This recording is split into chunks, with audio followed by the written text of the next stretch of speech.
Namaskar. First of all, congratulations team TEDx Ranka Lake for taking such initiative and thank you for giving me this opportunity. I, Akshay Shinde, I am a rider. I love to explore places. I am a footballer. I play for KBFC, that is Kolhapur Boys Football Club. I am a host. I have been done professional hosting.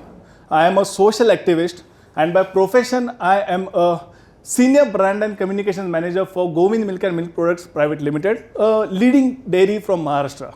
So I would like to continue the further session in Marathi. I'll include Marathi somewhere and English because as the name TEDx Ranka Lake comes from a city of Kolhapur and Kolhapur has the essence of Marathi. Kolhapur, a city of passionate people. Remembering the king of Kolhapur, Honorable Chhatrapati Shahu Maharaj, who have did a passionate work for his people, ज्यांना आम्ही लाडाने आमचे लोकराजा असे म्हणतो. You will be surprised, पण स्वतंत्र भारताला पहिलं ऑलिम्पिक मेडल मिळवून देणारे खशाबा जाधव सर हेही कोल्हापूरचेच. डॉक्टर बाबासाहेब आंबेडकर यांचा पहिला पुतळा ही कोल्हापूरच्याच पॅशनेट लोकांनी उभा केला, तोही आपल्या बिंदू चौकात.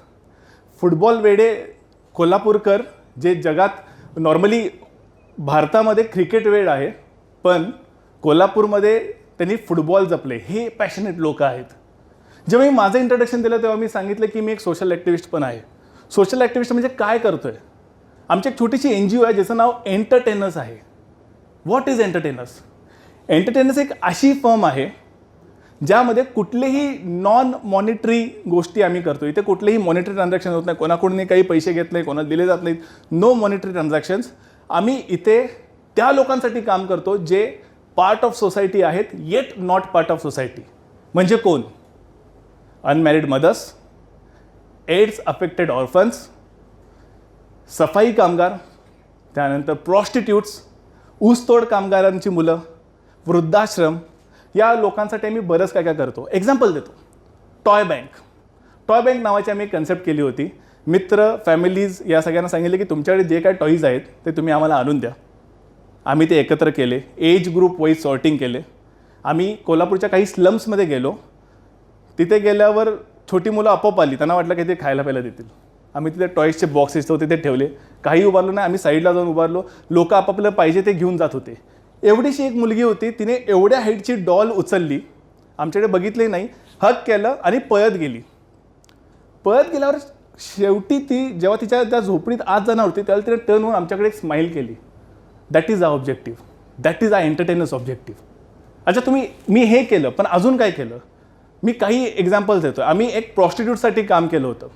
रेड अलर्ट एरियामध्ये जाऊन प्रॉस्टिट्यूट्सना एक छोटंसं गुलाबाचं फूल देऊन, एक छोटीशी कॅडबरी देऊन म्हटलं थँक्यू, बिकॉज ऑफ यू आपली सोसायटी सेफ आहे. हे आम्ही आमच्या एंटरटेनर्स थ्रू करतोय. हे सगळं आम्हाला आमचं पॅशन करून घेत आहे. This is what passion for me is. Passion is my oxygen. Now I want to ask you a question. तुम्ही तुमचं पॅशन जपताय का? तुम्ही तुमचं पॅशन प्रोफेशनमध्ये कन्वर्ट केलं आहे का? बऱ्याच जणांचा आन्सर असेल yes, no, I don't know. बरीच लोक असतील की आय डोंट नो, आम्हाला माहीतच नाही आहे, आम्ही विचारच केला नाही आहे. येस, मी तसा होतो काही वर्षांपूर्वी. पण जेव्हा माझं MBA झालं, मी KITमधून MBA केलं. I am an proud KITian. मी MBA केल्यानंतर मी एका कंपनीमध्ये एक्सपोर्ट असिस्टंट म्हणून जॉईन झालो. एक्सपोर्ट असिस्टंट म्हणून जॉईन झाल्यानंतर मला लक्षात आलं की मी काम करतो आहे पण मजा येत नाही आहे बॉस. माझ्याकडे डिग्री होती पण मी हे काम माझं नाही आहे. I am not made for this. मग मी विचार केला. मग मला आठवलं की कॉलेज टाईम्सला मी भरपूर करिक्युलर ॲक्टिव्हिटीमध्ये ॲक्टिव्ह असायचो. ऑर्गनायझिंग, होस्टिंग, हे सगळ्या गोष्टी असायचं. मग मला कळलं की होस्टिंग माझं पॅशन असू शकतं. होस्टिंगमध्ये मी काहीतरी करायचं चालू केलं. होस्टिंग करायला चालू केलं, प्रोफेशनली होस्ट केलं. महाराष्ट्र असू दे, कर्नाटक असू दे, गोवा असू दे, जवळजवळ 500-600 शोज झाल्यावर मला लक्षात आलं की मी हे करतोय, पैसे कमवतोय, हॅपीही आहे, सगळं नीट चालू आहे. पण काय ह्याच्या पुढे काय? ह्याच्या पुढे काय हा विचार केला. मला लक्षात आलं की मला होस्टिंग आवडतंय पण माझं पॅशन हे कदाचित ऑर्गनायझिंग असू शकतं, जे आपल्या भाषेत इव्हेंट मॅनेजमेंट आहे, जे कॉलेज लेवलला जास्त असतं. मग मी विचार केला येस, चला नवीन प्रवास सुरू झाला. नवीन प्रवास सुरू झाल्यावर माझ्या लक्षात आलं की मी एका प्रमोटरचं काम चालू केलं. ॲज अ प्रमोटर काम चालू केलं दिवसाच्या डेली बेसिसवर, वेजेसवर. आणि तो प्रोजेक्ट मॅनेजरचा प्रवास कधी कंप्लीट झाला हे मला लक्षातच नाही आलं. हे मला पॅशन करून घेत होतं. माझं पॅशन एवढं इन्वॉल्ड होतं की मला लक्षातच नाही आलं की मी ही जर्नी कधी कंप्लीट केली आहे. पण तरीही मला एकदा वाटलं की हे सगळं होतंय, सगळं काम एन्जॉय करतोय, पैसे कमवतोय, सॅटिस्फॅक्शन मिळतंय, पण व्हॉट नेक्स्ट. मग म्हटलं की येस, आपण अजून काहीतरी नवीन केलं पाहिजे. नवीन करायला चालू केल्यावर मला लक्षात आलं की आपण मीडिया हाऊसेसमध्ये काम करू शकतो. मी टाईमसारख्या एका मीडिया हाऊसमध्ये ब्रँड टीममध्ये काम करायला चालू केलं. हॅपी स्ट्रीट नावाची एक कन्सेप्ट सक्सेसफुली एक्झिक्यूट केली. वुमन्स बाईक रॅली एक्झिक्यूट केली. त्यानंतर बरेच चांगले वाहवाही मिळाले. त्यानंतर रेडिओमध्ये काम केलं. रेडिओमध्ये काम केल्यानंतर मी म्हटलं की आपण हे सगळं करतोय, पण ॲक्च्युली आपल्याला जे पाहिजे ते मिळते का, ती किक मिळते का. मग मी स्वॉट ॲनालिसिस केलं. Strength, weakness, opportunity, threats. माझे स्ट्रेंथ जॉट डाऊन केले, विकनेस जॉट डाऊन केले, अपॉर्च्युनिटी काढल्या, थ्रेट्स काढल्या. मग मी ॲनालाइज केलं की आता आपण काहीतरी नेक्स्ट लेवल केलं पाहिजे. माझं पॅशन घेऊन मी काहीतरी नेक्स्ट लेवल केलं पाहिजे. आणि तसा माझ्याकडे वेळ फार कमी होता. एवढे वर्ष मी काय काय करत होतो, त्यामुळे वय तसं वाढत होतं, रिस्पॉन्सिबिलिटीज वाढत होत्या. आणि तसा काय वरती डोक्यावर कोणाचा गॉडफादरसारखा हात नव्हताच. पण म्हणतात ना, जिसका कोई नहीं होता उसका लिंक्डइन होता है. तर लिंक्डइनवर गोविंदची मी बघितली पोस्टिंग आहे, एक मार्केटिंग मॅनेजरचं पोस्ट आहे. अप्लाय केला. तर मला काय अप्लाय तर करायचं होतं, अप्लाय केलं. मी सिलेक्ट झालो इंटरव्ह्यू देऊन. तिथे काम करता करता मला लक्षात आलं की yes, this is what I was looking for. Marketing, branding, communication हे सगळं मला तिथे मिळत होतं. मजा येत होती. मला कळालं की मी ज्या कंपनीत काम करतोय, मी जेवढं पॅशनेटली काम करतोय तेवढी ही कंपनीही पॅशनेटली काम करते. You will be surprised. पण ही कंपनी अशी कंपनी आहे ज्यांची स्वतःची मिल्क कंपनी असून स्वतःची एकही गाय नाही आहे. हे सगळं दूध शेतकऱ्यांकडून घेतात आणि शेतकऱ्यांना त्याचा योग्य मोबदला देतात. यांच्याकडे एक अशी पॅशनेट टीम आहे, जी टीम सतत गायीच्या भवितव्यासाठी, शेतकऱ्यांच्या भवितव्यासाठी काम करत असते.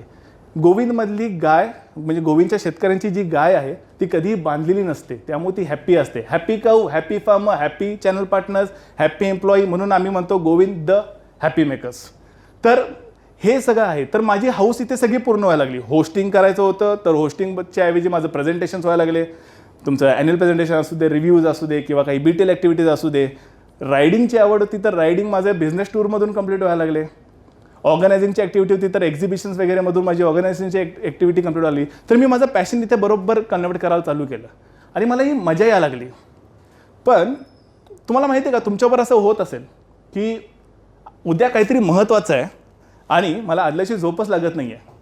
कदाचित तुमचा काहीतरी महत्त्वाचा इंटरव्ह्यू असेल, किंवा तुमचा असं असेल की तुम्हाला उद्या कोणाला तरी प्रपोज करायचं आहे आणि तुम्ही एक्सायटेड आहात, किंवा एका स्पोर्ट्समॅनची उद्या कुठली तरी फायनल मॅच असू शकते. माझं होतं असं माझ्या बाबतीत. हे माझ्या कामाबाबतीत होतं.